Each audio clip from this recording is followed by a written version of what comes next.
Good morning students, welcome in the class 8। जैसे ही आप सब देख रहे हैं, आज हम लोग देख रहे हैं हमारे विषय इतिहास कक्षा 8वीं का पाठ 1, जिसका नाम है बेटा इतिहास के साधन। और इतिहास के साधन में इसके पूर्व वीडियो में हमने भौतिक साधन देखे हुए हैं, उसमें भवन और वस्तु आते हैं, प्रतिमाएं और स्मारक आते हैं। और इसके पश्चात हमने लिखित साधन भी देखे हुए हैं, और लिखित साधनों में आते हैं बेटा समाचार पत्र और पत्रिकाएं। आज हम लोग इसके सामने का भाग देखेंगे। समाचार पत्र और पत्रिकाएं के बारे में थोड़ी सी बात मैं आपको ये बताना चाहूँगा, जो इसमें आपको लिखकर बताई गई हैं कि चलो समझेंगे डॉक्टर बाबा साहेब आम्बेडकर और समाचार पत्र। तो डॉक्टर बाबा साहेब आम्बेडकर ने भी 1920 ईस्वी सन के जनवरी महीने में मूक नायक नामक परीक्षा पत्रिका पाक्षिक पत्रिका प्रारंभ की, परंतु उन्हें अगला विद्यार्जन करने हेतु इंग्लैंड जाना पड़ा। देखिए बेटा, वो उनकी आप डॉक्टर बाबा साहेब आम्बेडकर को बहुत अच्छे से जानते हैं, और उन्होंने बहुत ज़्यादा पढ़ाई करके अपना स्थान अर्जित किया हुआ था।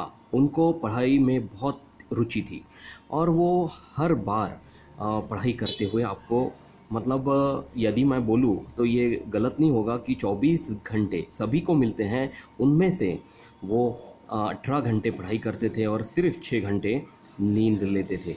ठीक है ना।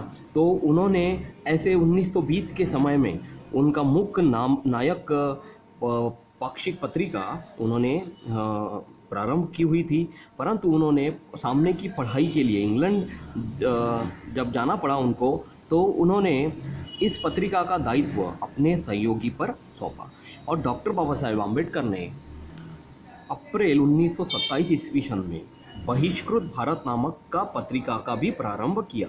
मतलब 20 के उपरांत 1927 में बहिष्कृत भारत नामक पत्रिका का उन्होंने प्रारंभ किया था, और सामान्य जनता को जगाने और उन्हें संगठित करने हेतु उन्होंने बहिष्कृत भारत में लिखना प्रारंभ किया। इसके अतिरिक्त जनता और प्रभुत्व भारत, ये अन्य 2 समाचार पत्र भी चलाए। तो देखिए बेटा, कुल देखा जाए तो डॉक्टर बाबा साहेब आम्बेडकर ने 4 पत्रिकाएं, समाचार पत्र या पत्रिकाएं स्थापित की हुई थी। पहली थी मूकनायक, दूसरी थी बहिष्कृत भारत, तीसरी थी जनता, और चौथी थी बेटा प्रभुत्व भारत। और ये बहिष्कृत भारत ये जो समाचार पत्र था, इसका जो लोगो था बेटा, तो वो इस तरह से दिखाई देता था। ये आपको यहाँ पे बताया गया है।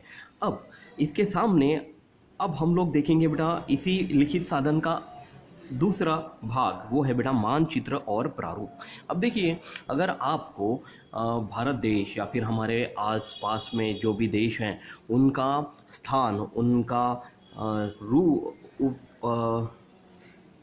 मैप अगर आप लोग देखना चाहते हैं, तो ये मैप कैसे मिलेगा, है ना।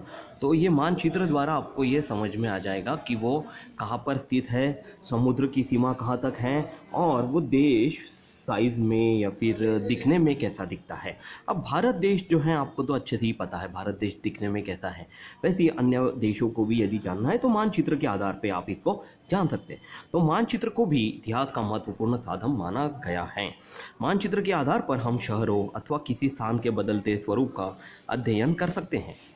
जैसे कि हैदराबाद और तेलंगाना सबसे पूर्व दोनों एक ही राज्य था, लेकिन कुछ साल पहले ये दोनों अलग अलग हो गए, और इन दोनों को अलग करने वाली रेखा इस मानचित्र में आपको बहुत अच्छे से समझ में आ जाएंगी, और इस शहर का बदलता स्वरूप भी आप लोग बहुत अच्छे से अध्ययन कर सकेंगे। जैसे आपको यहाँ पे बताया गया है कि अंग्रेजों के शासनकाल में सर्वे ऑफ इंडिया इस स्वतंत्र विभाग की स्थापना की गई थी। इस विभाग ने भारत के विभिन्न प्रांतों और शहरों के वैज्ञानिक पद्धति से सर्वेक्षण कर मानचित्र बनाए। मानचित्रों की भांति वास्तु विशारदों द्वारा बनाए गए प्रारूप भी भवन स्थापत्य शास्त्र के तथा किसी क्षेत्र के विकास के चरणों का अध्ययन करने की दृष्टि से महत्वपूर्ण सिद्ध होते हैं। तो देखिए स्टूडेंट्स, यहाँ पे आपको बोला गया है कि भारत के विभिन्न प्रांतों और शहरों का जो अंग्रेजों का शासनकाल था, उसमें सर्वे ऑफ इंडिया द्वारा जो स्थापित की गई थी, एक विभाग स्थापित किया गया था। उस शासनकाल में हमारे पूरे भारत देश का एक सर्वेक्षण कर मानचित्र बनाया गया, और इस मानचित्र को वास्तु विशारदों ने बनाया था। तथा इसके अन्य सभी क्षेत्रों के विकास के संदर्भ में उसमें जानकारी लिखी गई, बताई गई। और इन सभी चरणों का अध्ययन करने से ये हमारा भारत देश का एक संपूर्ण मानचित्र स्थापित किया गया।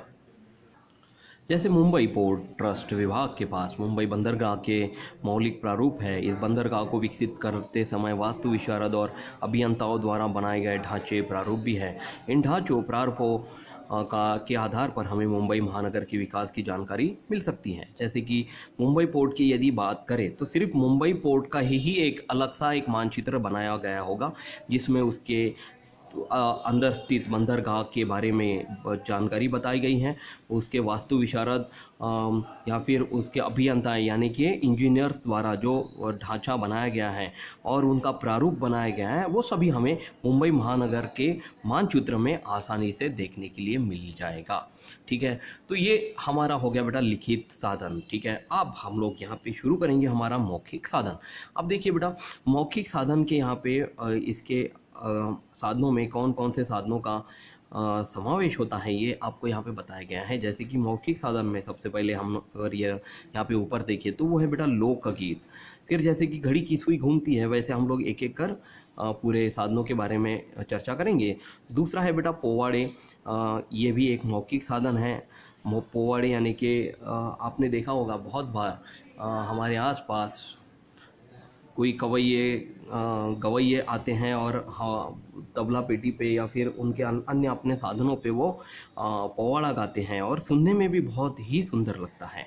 तो इसके अन्य दो प्रकार है बेटा, कड़खा और शौर्य गान। किसी मतलब जैसे शिवाजी महाराजों के पोवाड़े के बारे में आपने ज़रूर, उनके शौर्य गाथा के बारे में ज़रूर आपने पोवाड़े सुने होंगे।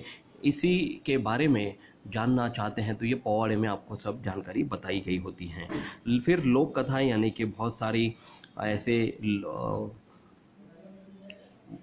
स्वतंत्र सेनानी या वैज्ञानिक हुए हैं, उनकी लोक कथाएं भी बहुत प्रचलित है। जैसे आपने रविंद्रनाथ टैगोर या फिर मुंशी ध्यानचंद की कथाएं आपने ज़रूर सुनी होगी। उन्होंने बहुत ही सुंदर लिखित कार्य किया हुआ है। उन लोक कथाओं को मुख से गाना, बोलना, ये है मौखिक साधन। जैसे प्रसंग वर्णन, किसी अगर शिवाजी महाराज के काल में अगर अफजल खान के वध के बारे में अगर वर्णन करना हो तो ये बहुत अच्छे से प्रसंग का वर्णन करके नाटकीय रूपांतरण से हम लोग दिखा सकते हैं, उसको प्रसंग वर्णन कहेंगे। फिर साक्षात्कार भी मौखिक साधन में ही आता है। फिर नाटक, जल से कला समूह, फिर ओविया और आखिरी में स्फूर्ति गीत, ये सभी मौखिक साधनों में आने वाले महत्वपूर्ण समावेशित साधन हैं। तो आधुनिक भारत के इतिहास के मौखिक साधनों में निम्न साधनों का समावेश होता है। तो ये सभी साधन हमने देखे। इसमें सबसे पहले तो यहाँ पे अगर बताया गया तो ये स्फूर्ति गीत है बेटा। तो स्फूर्ति गीत में आपको स्वतंत्रता के बारे में बताना चाहूँगा कि स्वतंत्रता के बारे में यहाँ पे बताया गया है कि स्वतंत्रता आंदोलन के समय अनगिनत स्फूर्ति गीत रचे गए। जैसे उनमें से वंदे मातरम एक बहुत ही सुंदर स्फूर्ति गीत रचा गया था। उनमें से कई स्फूर्ति गीत लिखित स्वरूप में उपलब्ध हैं, परंतु अनगिनत अप्रकाशित स्फूर्ति गीत स्वतंत्रता सेनानियों को कंठस्थ हैं। इन स्फूर्ति गीतों द्वारा हमें स्वतंत्रता पूर्व समय की स्थितियाँ और स्वतंत्रता आंदोलन के लिए प्राप्त होने वाली प्रेरणा की जानकारी मिलती है। तो देखिए, इस स्फूर्ति गीत में आपको ये बताया गया है कि अनगिनत ऐसे स्फूर्ति गीत रचे गए कि जिनको लिखित स्वरूप में तो उपलब्ध है ही, परंतु वो मौखिक स्वरूप में अभी भी जिंदा है या उनको अभी भी गाया जाता है। और इन स्फूर्ति गीतों से ही हमें प्रेरणा मिलती है कि किस तरह से भारत की जनता ने आंदोलन करके अंग्रेज़ों को हमारे देश से बाहर निकाला। ये स्वतंत्रता गीत और ये स्फूर्ति गीत ही उनकी एक प्रेरणा स्रोत बने कि जिससे बहुत ज़्यादा महत्वपूर्ण फ़ायदा हमारे भारत देश के वासियों को हुआ, हमारी जनता को हुआ। हमारे ऊपर होने वाले जुल्मों को, अन्याय को वो इन स्फूर्ति गीतों से ही प्रेरणा लेकर अंग्रेजी को छड़ाने में हमारी मदद कर सके।